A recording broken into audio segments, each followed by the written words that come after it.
Good morning, students. Today's topic is some important services provided by the bank. और ये chapter है आपका 4th chapter and chapter name is business services. तो business services में जो आज आपका टॉपिक है वो है कुछ इंपॉर्टेंट सर्विसेज जो बैंक के द्वारा प्रोवाइड की जाती हैं। जैसे कि सबसे पहले कौन कौन से सर्विस प्रोवाइड की जाती हैं। सबसे पहले आता है बैंक ड्राफ्ट। बैंक ड्राफ्ट क्या होता है?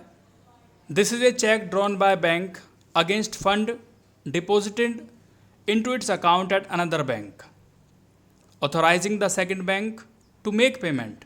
मतलब कि सेकंड बैंक को ये अथॉरिटी दी जाती है कि आप उस पर्सन को जिसका उस पर नाम लिखा हुआ है उसे आप पेमेंट कर दो, whose name is written on the draft. इस चीज़ के लिए बैंक कुछ चार्ज भी लेता है, कुछ कमीशन लेता है जब वो बैंक ड्राफ्ट इशू करता है।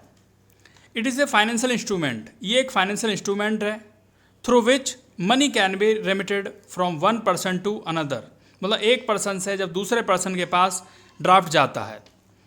Bank draft can be obtain from bank after deposit the required amount in the bank.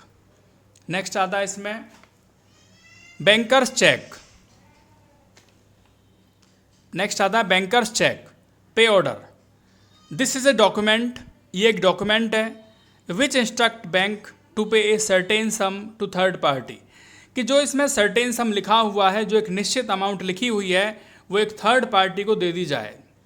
Such order are normally acknowledge by bank which provide a guarantee. तो इसमें गारंटी प्रोवाइड की जाती है that the payment will be made, the commission charge on pay order is less than that on a bank draft. इस पर जो commission होता है वो कम चार्ज किया जाता है बैंक ड्राफ्ट के कंपैरिजन में। पॉइंट आता है ओवरड्राफ्ट। क्या होता है ओवरड्राफ्ट? ओवरड्राफ्ट एक फैसिलिटी है जो करंट अकाउंट जिनका होता है उन्हें फैसिलिटी दी जाती है कि उसमें आप जो भी अमाउंट आपका डिपॉजिट है उससे ज़्यादा अमाउंट आप विड्रॉ कर सकते हो। नेक्स्ट आता है कैश क्रेडिट।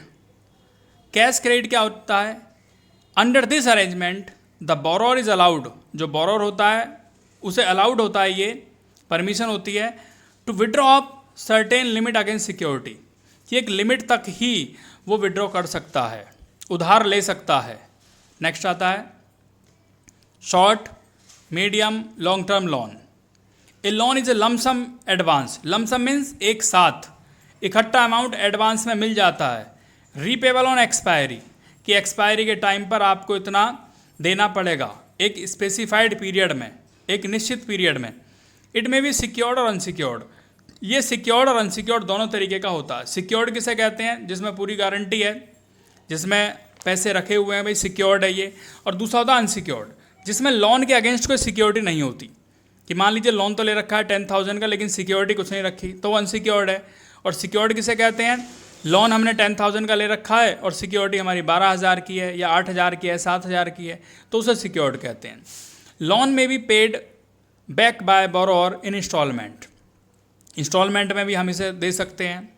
जो इसका पेमेंट हम करेंगे वो इंस्टॉलमेंट में कर सकते हैं, किस्तों में हम इसका पेमेंट कर सकते हैं। नेक्स्ट आता है स्टूडेंट्स यहाँ पे कि क्या बेनिफिट्स हैं ई बैंकिंग के कस्टमर के लिए। कि benefits of e banking to customer. पहला है digital payment and transparency. Digital payment मतलब इसमें ट्रांसपेरेंसी रहती है।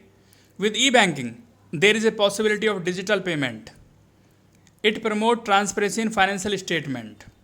कि जो भी है रिकॉर्डेड होता है इसमें, पेमेंट जो भी किया जाता है ऑनलाइन पेमेंट किया जाता है, प्रूफ रहता है यहाँ पर। नेक्स्ट आता है 24 आवर्स। 24 का मतलब यहाँ पे ये है कि 24 घंटे and 7 days. E banking service provide कराती है 24 आवर्स, 24 घंटे 365 दिन कस्टमर को ये सर्विस प्रोवाइड की जाती है बैंक के द्वारा। नेक्स्ट आता है convince customer can make some of the permitted transaction from office.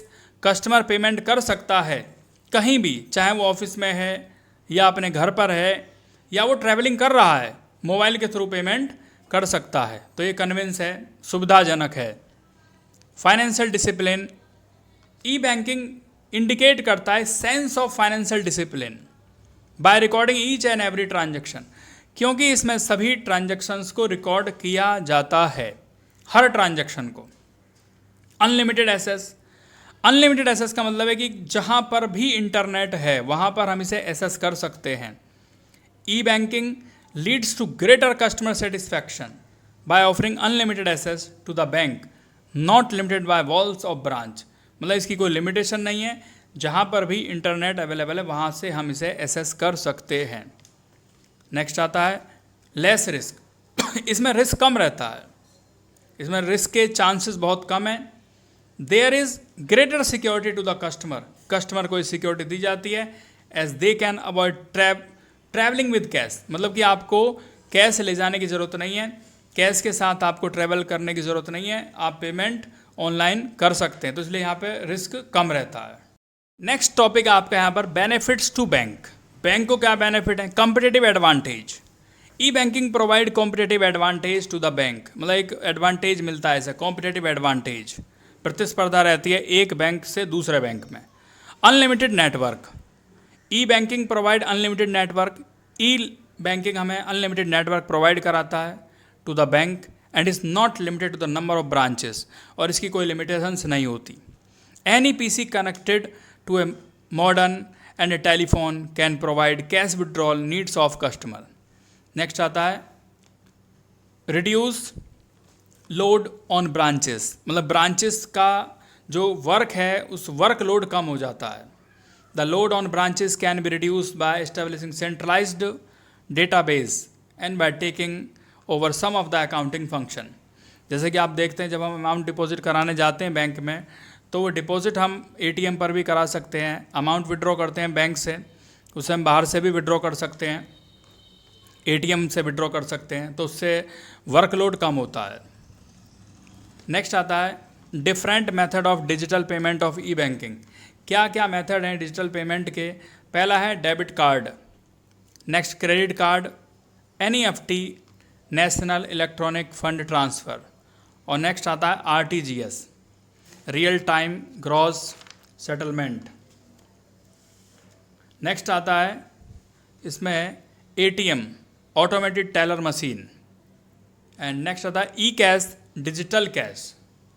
तो स्टार्ट करते हैं इसमें। पहला पॉइंट है बच्चों डेबिट कार्ड। डेबिट कार्ड किसे कहते हैं?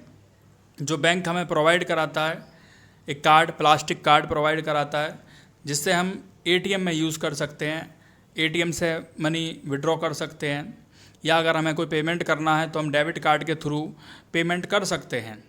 तो it is a facility offered to account holder, ये अकाउंट होल्डर को एक फैसिलिटी दी जाती है टू मेक पेमेंट, कि आप यहाँ से पेमेंट कर सकते हैं जो भी आपको अमाउंट देना है, बस आपके अकाउंट में बैलेंस होना चाहिए। Generally the points of sale terminal are located which are electronically tied to the bank computer, तो बैंक कंप्यूटर से टाई अप होता है इनका।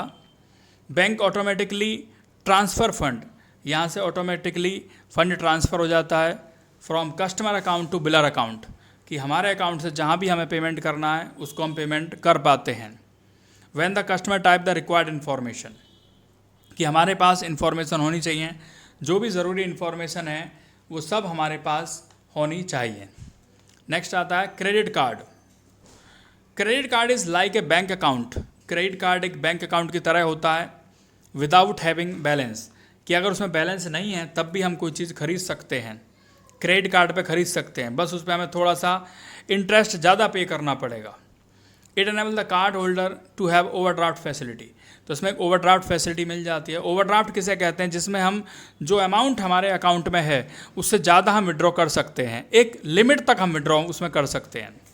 Upon the credit worthiness of the party, कि उसकी क्रेडिट वर्दीनेस कैसी है, कि डिफ़ाल्टर तो नहीं है, जो कस्टमर है वो डिफ़ाल्टर तो नहीं है, टाइमली पेमेंट कर देता है या नहीं कर देता है, तो उसे कहते हैं क्रेडिट वर्दीनेस। तो credit is a substitute of cash, ये कैश का एक तरीके से सब्सटीट्यूट है। अगर हमारे पास कैश भी नहीं है तब भी हम क्रेडिट कार्ड से कोई भी प्रोडक्ट खरीद सकते हैं। तो ये बच्चों यहाँ तक का टॉपिक आपको करना है, अपने नोटबुक में लिखना है ये, और ये होमवर्क यही है आपका, आपको ये नोट करना है अपनी कॉपी में।